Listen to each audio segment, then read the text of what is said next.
Welcome back to So You Really Want to Learn Latin, and today we are going to move on to look at how all the other cases that we haven't yet really played around with are used in Latin.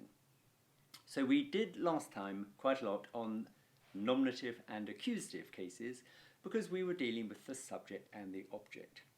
But today I want to get all the other cases involved. So just to run through them again, the nominative case is used for the subject of the sentence. So we know that if we had a sentence such as, the girl loves the farmer, we would have the girl in the nominative case, puella agricolam amat. The vocative case in Latin is used when you are addressing someone. So for example, if we wanted to talk to some sailors, and say, oh, sailors, whatever, we would say, nautai, nautai insulam amatis, would mean, oh, sailors, you love the island. The accusative case is used for the direct object. So a simple sentence like, he loves the girl, poelam amat. The word poelam is in the accusative singular case because the girl is the direct object of that verb he loves. Now let's look at some of the other cases that we haven't dealt with at all. So, the genitive. Now the genitive is used for possession, and in English it's for the word of, or the apostrophe S that you get when we are talking about possession. So, if we want to say the table of the farmers, the words in English of the farmers require the genitive plural of the Latin word farmer.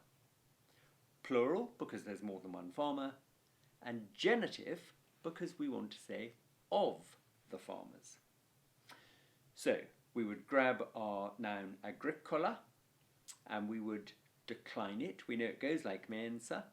So agricola, agricola, agricolam, agricolae, agricolae, agricola, that was the singular.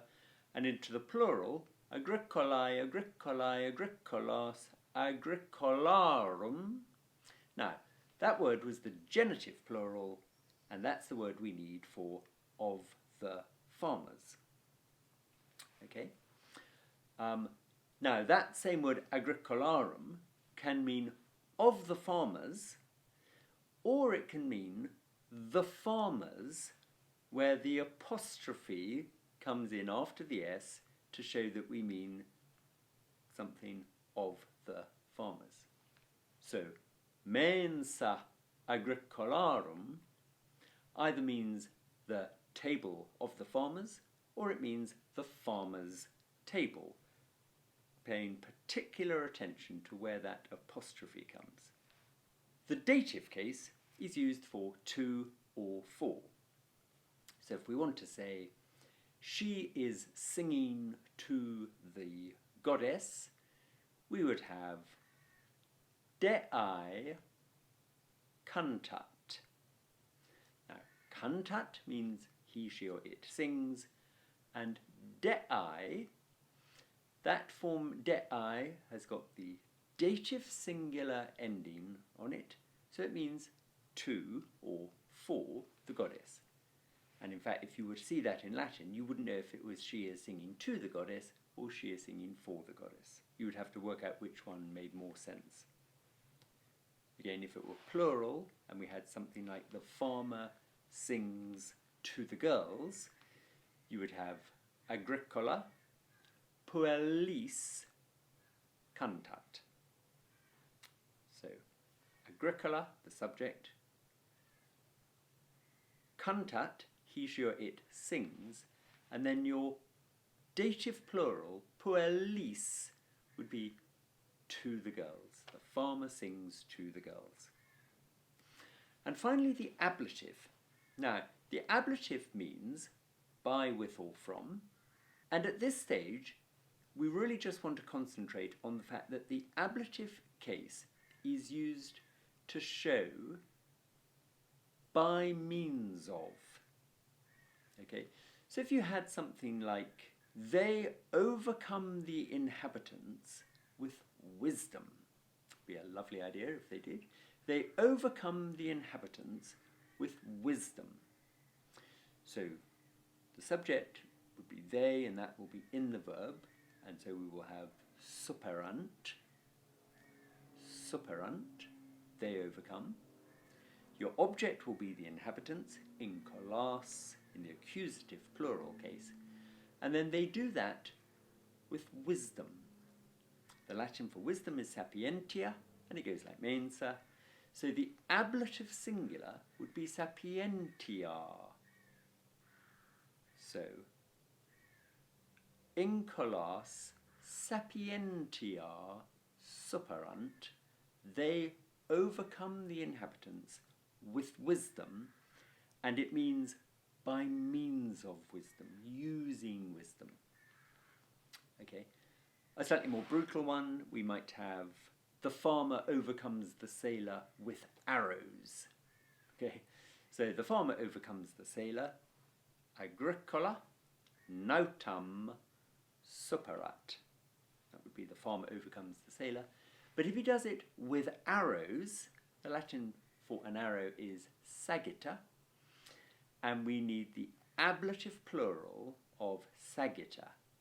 So again, you're running down your first declension noun, mensa, mensa, mensam, mensai, mensai, mensar, mensai, mensai, mensas, mensarum means cease.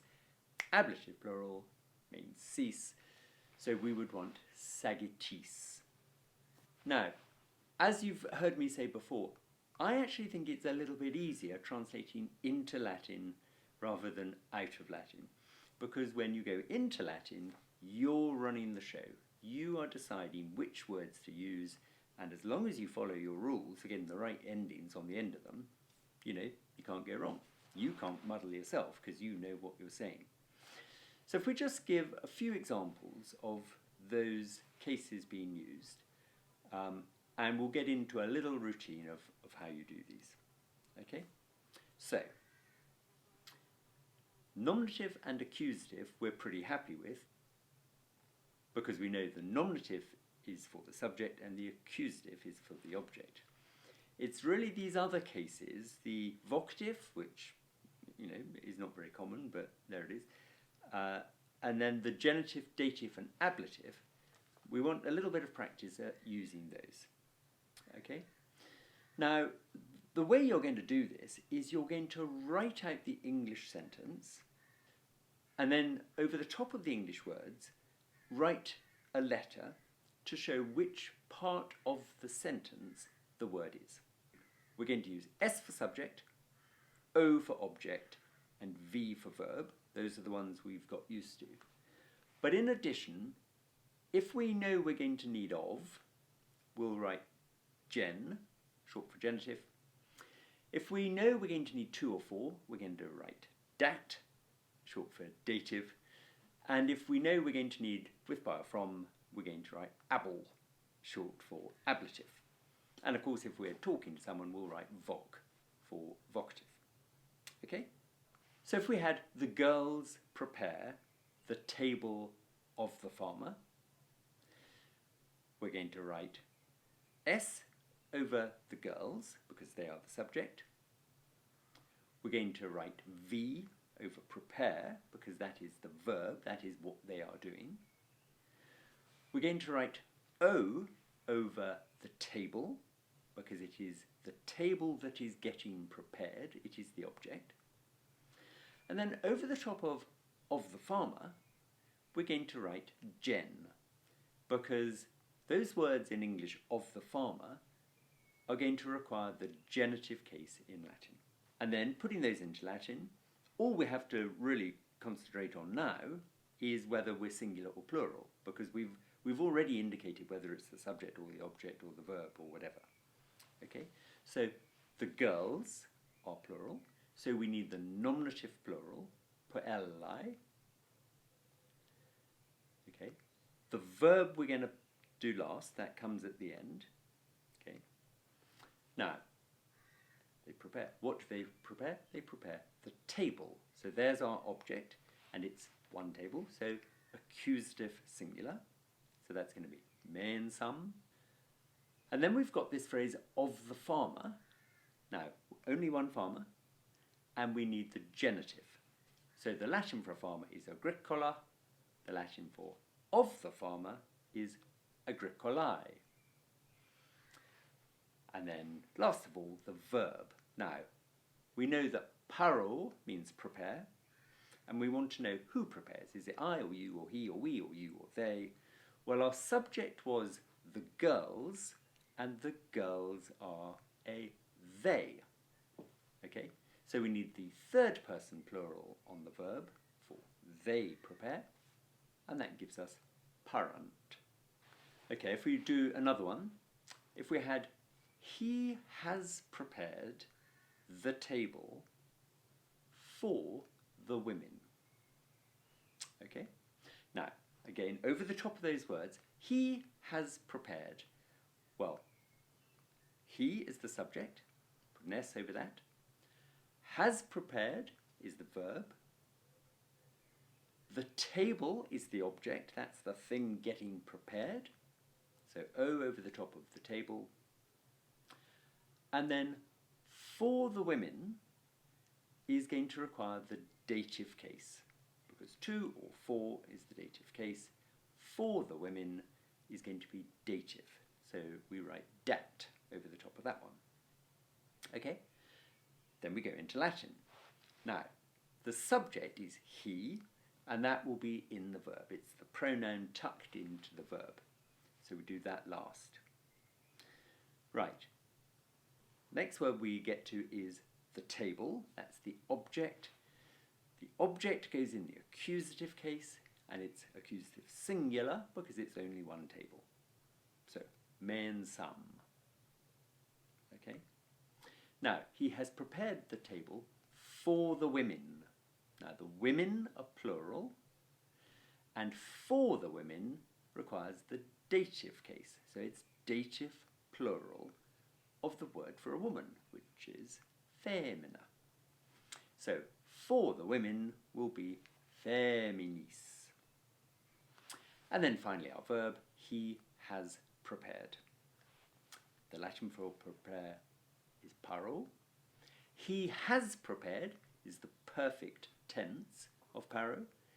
And we want third person singular for he or she or it. So, parawit will be he has prepared, and the verb goes at the end. Okay? Now, having written out the Latin, it's quite a good idea to write your S's and your V's and your O's and so on over the top of the Latin words, just to be sure that what you've done in analysing the English sentence has been followed through carefully to the Latin one. Okay? Now, I sometimes use colours for this, so I've always thought that green is the best colour for the subject and the verb. The subject and the verb obviously go together because the subject is the one doing the verb. So I've always used green for that because if you think of a traffic light, green means go, so that's where you start. So in English, write, if you want to use colour, a green S over the top of the subject and a green V over the top of the verb. I've always used red for the object because, again, traffic lights, you know from our lesson on the golden rules that in Latin you never translate an accusative case before you've translated the verb. So I always think red, stop, don't do anything until you've really thought about it. So over the top of the English object, you can write an O and use red for that. So you've got your green subject, your green verb, and a red O for object. And then the other cases, the genitive, the dative, and the ablative, if you want to make it colourful, you can use pretty colours for that. But again, putting the gen, the date, and the able tells you which case you're going to need when you go into Latin. And then when you do go into Latin, just remember that if the subject of your sentence is a pronoun, there won't be a separate Latin word for it. It will be tucked into the verb. So when you actually write the Latin, there won't be a separate S floating around over the top of a word in the Latin sentence. It'll be tucked into the verb. And so what I sometimes do there is I write a V for verb and then put plus S. In other words, verb plus subject. And that's quite a good idea. So if you've got a sentence where the subject is a pronoun, when you've written the Latin and you've put V over the top of the verb, it's quite a good idea to put V plus S if the subject actually is tucked into that verb. And then you can put a red O over the object, make sure it's in the accusative case. And then for the other cases, the ofs, the tos, the with, by, froms, make sure that you've got the right initials over the top of them. Gen for genitive, dat for dative, and able for ablative. Okay? So, as always, practice makes perfect. Next time we're going to look at how that all works when we're translating Latin into English. But for now, I just want you to have quite a lot of practice at translating simple little English sentences where you're using all 6 cases. I'll do a sheet for you. If you go to the description box below, you'll see how to get the practice sheet. Have a really good go at that. Make sure you're getting them all right. If you're not, go back and do it again. And then next time, we will show you how to translate Latin sentences into English when using all the cases. Okay? So, I hope that all made sense. Do subscribe to this channel if you like these videos. Leave me a comment below if you've got anything to say about the way they're going. I'm happy to answer queries via the comments box. And apart from that, see you next time.